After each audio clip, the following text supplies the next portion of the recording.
ज्यादातर तुम दुखी होते हो तो किससे दुखी होते हो? आप किसी से कह भी नहीं सकते हो। पति यदि दुखी है तो अपनी पत्नी से ज्यादा दुखी है। नारी दुखी है तो अपने पति से बहुत दुखी। एक स्त्री कह रही थी मेरा पति जब शादी किया था तो राम था। हमने कहा फिर? बोले अब रावण हो गया। बोले पूरा रावण है, ऐसे गरजता है, मुझे लगता किस दिन गला दबा देगा मेरा, मार डालेगा। ये रावण बन गए। रावण नहीं बनना है। कभी राम बन के कभी श्याम बन के चले आना। गुरु जी प्रभु जी चले आना।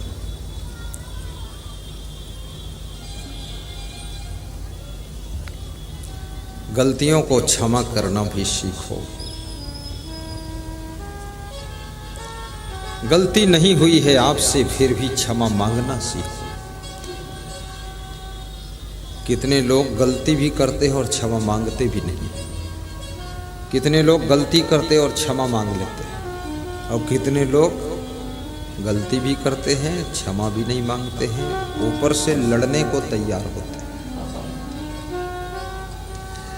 बिना गलती के जो क्षमा मांग ले वो महान होता है, और बिना गलती के जो क्षमा मांगने को तैयार है तो भविष्य में उससे गलती होने की संभावना समाप्त हो जाती है। इसलिए बिना गलती के भी क्षमा मांगो। कभी कभी अपने पिताजी से क्षमा मांग लिया। इस कलयुग में तो उल्टा हो गया। कितने बाप तो अपने बेटे से क्षमा मांगते हैं कि माफ कर दो बेटा, मुझे छोड़कर मत जाओ। शादी होने के बाद बहुएं ज्यादातर अपने सास ससुर से अलग रहना चाहती। देवरानी जेठानी के साथ, गोतनी गोतना के साथ रहना नहीं चाहती।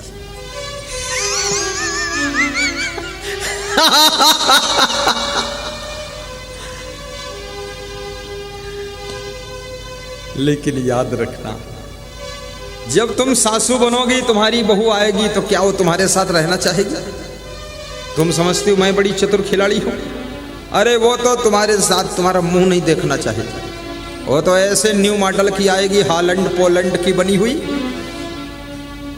तुम्हें न्यूजीलैंड बना देगी। इसलिए बहुओं को होश में रहना चाहिए। हमेशा तुम बहू बनी नहीं रहोगी, एक दिन सासू तुम भी बनोगी। और बहू बन करके अगर अपनी सासू को सताया है, ससुर को सताया है, तो जिस दिन तुम सासू बनोगी, ससुर बनोगे, तुम्हारी बहू तुमको सताने के लिए तैयार होकर आ रही है, आने वाली। ये भविष्य क्यों नहीं सोच रहे हो? आगे पीछे हिसाब क्यों नहीं लगाते हो? विचार क्यों नहीं करते हो?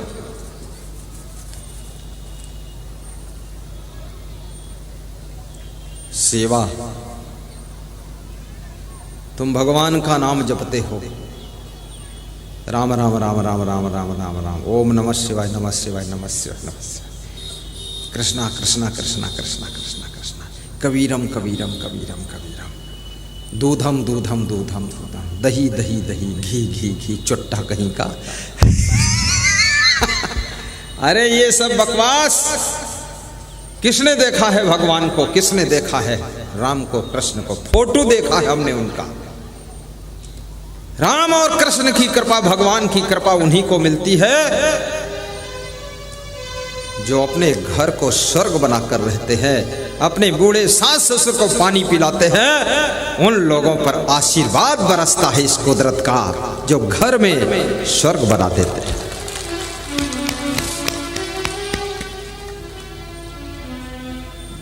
साहिब बंदगी बोलो। साहिब बंदगी। राम न राम सी कौन दंड लागा। गम खाना सीखो।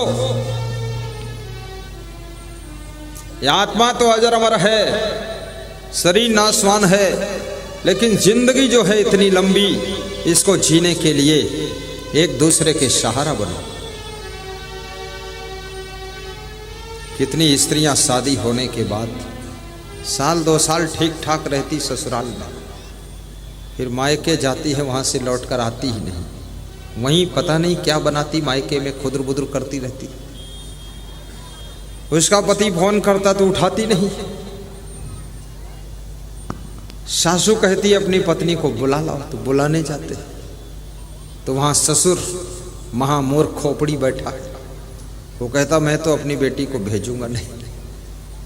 सासू चंडिका अवतार बैठी है, वो तो कहती मेरी बेटी अभी नहीं जाएगी। अरे बेटी को भेजना नहीं था तो इसकी शादी क्यों किया था, अपने पास ही रखते। शादी करके दूसरे की जिंदगी भी लफड़े में डाल दिया है और घर में बिठा कर रखी हो। बेटी को घर में बिठा कर रखा नहीं जा सकता है। बेटी की जवानी की जिंदगी, इतनी लंबी जिंदगी की जिम्मेदारी उसका पति ही निभा सकता है। माता पिता तो थोड़े दिनों के बाद मरकर परलोक चले जाते हैं, फिर लास्ट में उसकी जिंदगी को कौन संभालेगा। इसलिए बेटियों के माता पिता को कृपया इंटरफेयर नहीं करना चाहिए। अपनी बेटी को समझाना चाहिए कि ससुराल में जाना तो गम खा करके रहना, वहाँ तूफान मत मचाना, आंधी खड़ी मत कर देना, वहाँ लहर मत ले आना, वहाँ तो ऐसे रहना मुस्कुरा करके। सब जहर पी जाओ, जिन्होंने अमृत पिया था वो देव कहलाए और जिन्होंने जहर पिया था महादेव कहलाए। बेटी सब ससुराल का जहर पी जाना तो तुम महादेव बन जाओगी। आ जाना, सहन शक्ति सिखाइए। और जिसमें सहनशीलता नहीं है किसी भी फील्ड में कुछ नहीं कर सकता है। नेता कितना सहनशील होता है, कोई इसके फोटो पर जूते मारता है, कोई जूते चप्पल का माला पहनाता है, कोई नेता को गधे पर बिठा करके फोटो खींचकर फेसबुक पर डालता है, कोई नेता के वो क्या बोलते उसको, वो जो बनाते पुतला बनाकर फूंक देता है, फिर फेसबुक पे डाल देता है कि नेताजी जल मर गए, दफन कर दिया हमने। तो दफन करने वाले कौन होते हैं? वो अपने कुटुंबी लोग होते, अपने लोग होते हैं। तो तुमने दफन किया, इसका मतलब तुम हमारे खास आदमी हो, इसलिए दफन किया है तुमने, धन्य हो। अरे मूर्खों, फालतू खाम खा का काम करते। दफन करने कोई गैर आदमी थोड़े आता है, दफन तो वही करते जो अपने कुटुंब परिवार के होते। तो ये जो दफन कर रहे हैं पुतला ना, ये घोषित कर रहे हैं कि हम भी आपकी फैमिली के सदस्य, आपका पुतला दफन कर रहे हैं। लेकिन नेता इन चीजों से दुखी नहीं होता है, सब सह लेता है, गम खा लेता है, गालियां सह लेता है। उसके बाद एक दिन बिहार का मुख्यमंत्री बन करके दहाड़ता है और जिधर आदेश करता है उधर रोड बन जाती है, जिधर आदेश करता है उधर स्कूल बन जाता है। याद रखना, बहुत ऊंचाई पर पहुंचने के लिए बहुत सहन शक्ति की आवश्यकता होती है। जो गम नहीं खा सकता है वो जिंदगी में ऊपर उठ भी नहीं सकता है। इसलिए घर में भी गम खाना सीखो। सासू को भी बहुत गम खाना चाहिए। ज्यादा अपनी बहुओं को मत समझाओ, ये बहुत समझ कर आई है, पूरी दुनिया समझी हुई इनकी। इनको ज़्यादा समझाओगी इनका दिमाग गर्म हो जाएगा। इनको समझाओ मत ज़्यादा, समझाने वाला है नहीं ज़्यादा। जो समझना चाहता उसी को समझाओ, और जो समझना नहीं चाहता, सुनना नहीं चाहता, उसको देखो और मधुर मधुर मुस्कुरा दो कि मूर्ख जा आगे जा, ठीक।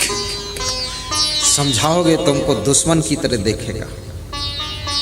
कितने बाप लोगों ने बेटों को ज्यादा समझाया है तो बेटे बाप के पास में बैठना बंद कर चुके हैं। बाप अगर द्वार पर बैठा है तो बेटा घर के अंदर बैठता है, बाप अंदर जाता तो बेटा छत पे चढ़ जाता है, और बाप जब छत पे पहुंचता तो बेटा नीचे उतर जाता है। मैंने बेटे से पूछा बाप के पास क्यों नहीं बैठते हो?